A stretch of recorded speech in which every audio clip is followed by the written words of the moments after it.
Bonjour, bienvenue à cette présentation sur le logiciel VirtualBox dans lequel on va créer une machine virtuelle. Lorsque vous vous installez VirtualBox et que vous l'exécutez pour la première fois, vous devriez avoir une interface qui ressemble à la mienne. La seule différence devrait être ici, ce que vous voyez à gauche, c'est les machines virtuelles que j'ai déjà créées. On va en créer une ensemble. On commence par faire Nouvelle, pour une nouvelle machine. On lui donne un nom qui est représentatif de ce que la machine va faire. Question se retrouver. Voici. Machine tutoriel VirtualBox. Ensuite, on doit choisir ici le type et la version. C'est pas nécessaire d'avoir exactement la bonne chose, c'est juste que en choisissant ces informations-là ici, ça va aider VirtualBox à nous proposer certains paramètres. Moi ici, ce que je vais installer, ça va être un Windows Server. Et je vais choisir Windows. Et ensuite, aller chercher Windows 2016. C'est le suivant. Puis vu que j'ai choisi Windows Server 2016, on voit ici que j'ai 2 GB. Il me propose que je devrais utiliser 2 GB de mémoire pour cette machine virtuelle. C'est moi qui vais décider en fait si j'en veux plus ou moins. Il faut juste se rappeler qu'ici, si par exemple sur cette machine-ci, ma machine physique, j'ai 16 GB, mais je vais avoir des problèmes si je le monte trop haut ici. Je peux le laisser à 3 GB. La mémoire est seulement utilisée quand la machine est en exécution. Donc c'est pas grave de mettre 4 GB et d'avoir 5 ou 6 machines qui utilisent les 4 GB de mémoire.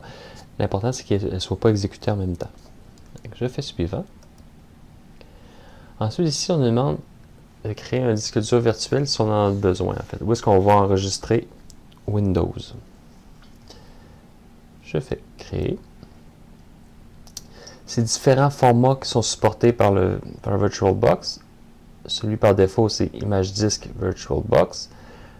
VDI, VirtualBox Disk Image. Je fais suivant. Ici, vous avez le choix entre dynamiquement alloué ou taille fixe. Je vous laisse lire le texte qui est ici, mais en gros, taille fixe, ça prend de l'espace même si vous n'en avez pas besoin. Tandis que dynamiquement alloué, l'espace va dépendre dans le fond de l'utilisation que vous en faites.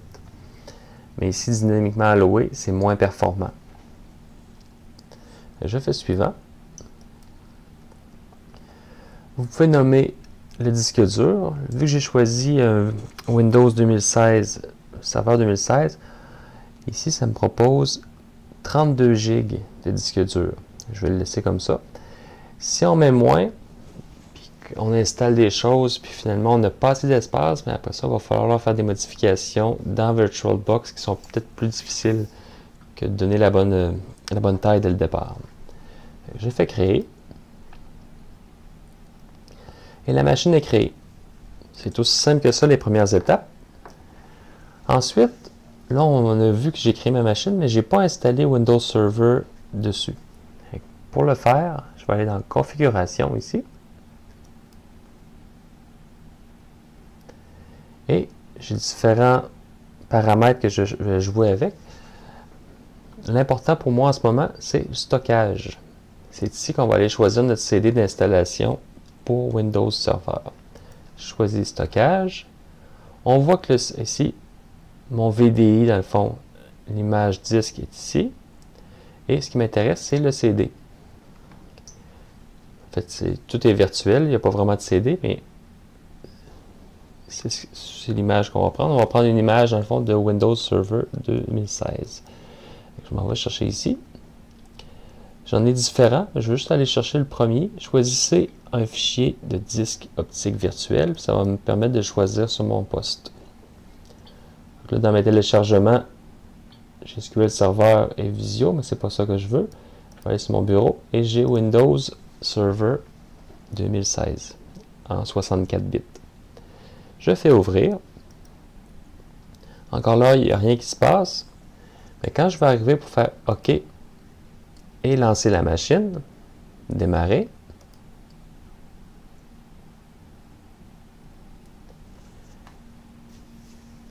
c'est là que l'installation va se faire. Oh, on voit que Windows commence. Pour la suite, c'est une installation, dans le fond, dépendant du système d'exploitation que vous prenez. Je ne le ferai pas avec vous, c'est juste pour vous montrer la base pour installer votre première machine virtuelle. Au plaisir.